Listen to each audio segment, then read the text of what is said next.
9 साल की बेटी थी फातिमा। जोर से 9 साल की बेटी थी सैयदा। मदीने की कुछ बच्चियां सैकड़ों की तादाद में मेरे नबी के काशाने बदस्तक दी। नबी ने दरवाजा खोल के देखा तो बच्चियां, मदीने के छोटे छोटे फूल। नबी फरमाते कैसे आना हुआ?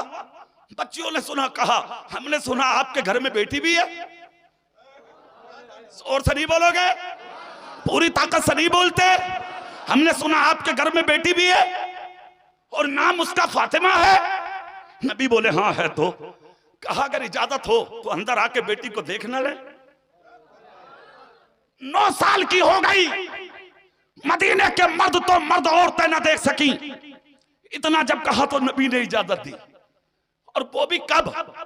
पहले नबी होके, मुख्तार होके, कायनात का दूल्हा होके, हबीबे खुदा होके आए अंदर। अपनी बेटी से कहा बेटी इजाजत है। मदीने की कुछ बच्चियां मुलाकात को आई। हाँ, सैयदा मुस्कुरा के बोली आप हुक्म दे तो बुला ले, आपका हुक्म हो तो बुला ले। नबी बोले हाँ मेरी मर्जी है। उन्होंने इश्तियाक किया है बेटा मुलाकात का। कहा ठीक है। सैयदा ज़ाहिरा तैयबा ताहिरा बैठी है अंदर चटाई पे अपने बाप की। खुदा की कसम सैकड़ों बच्चियां आई, चेहरा देखा तो निगाह ना हटा सकी। मुस्तफा का चेहरा देखकर रोई। नबी ने फरमाया क्या हुआ? कहती है हुस्न वाली बहुत देखी, मगर जो हुस्न खुदा ने आपकी फातिमा को दिया है ऐसा हुस्न हमने आज तक नहीं देखा है। अल्लाह अल्लाह। मेरे नबी ने फरमाया क्या तुम भी ऐसा हुस्न चाहती हो? कहा हाँ क्यों ना। कहा तो फिर मेरी बेटी के पास बैठा करो, अल्लाह तुम्हें ऐसा ही हुस्न देगा।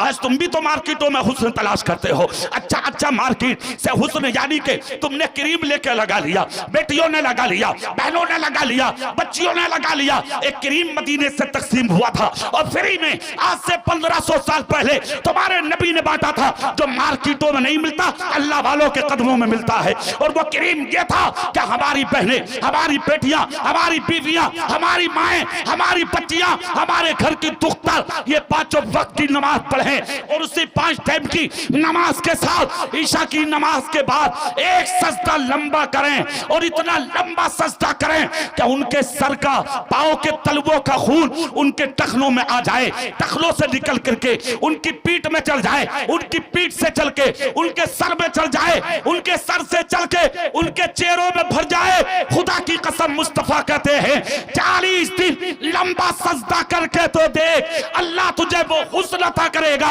जो हुस्न तुझे किसी करीब में नसीब नहीं हो। नारे तकबीर, नारे रिसालत, नारे रिसालत। सुभान अल्लाह, सुभान। सुनो, सैकड़ों बच्चियां फातिमा के पास, चेहरा देखा तो देर देखती रह गई, हैरत में पड़ गई।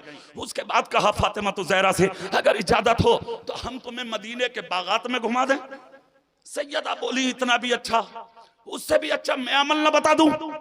कहा क्या? कहा चलो वुजू कर लो। जोर से बोलो, सब पूरी ताकत से बोलो। सब सैकड़ों बच्चियों को वुजू कराया और 9 साल की फातिमा खड़ी हो गई। खड़ी होकर मेरे नबी की तारीफ की, मेरे नबी का खुतबा पढ़ा और फिर धीरे धीरे नबी की नात गुनगुनाने लगी। जो मदीने के बाजार में घूमती थी, जो मदीने के बागात में घूमती थी, वो बच्चियां मेरे रसूल के हुजरे में खामोशी से दाखिल हो जाती और फातिमा की नातें सुनती, बातें सुनती। 40 दिन तक ये अमल होता रहा। बापों ने मार्केटों में देखा ना मिला, ना मिली, बाजारों में देखा ना मिली, बागात में देखा ना मिली। बापों ने पूछ लिया 40 दिन हो गए जिन जंगलों में तुम टहलती थी अब तुम वहां नजर नहीं आती, और तुम्हारे सरों पर पहले चादरें भी नहीं होती थी, अब लंबी लंबी चादरें भी ओढ़ती हो, क्या हो गया? बच्चियों ने कहा आज तक बागों में घूमते थे, अब हम मुस्तफा की नातें सुन के मुस्तफा के मदीने में घूमते हैं। कहा क्या मतलब? कहा रसूल की बेटी फातिमा ने हमारे चेहरों को भी नूर दे दिया है और हमारे दिलों को भी सुरूर दे दिया है।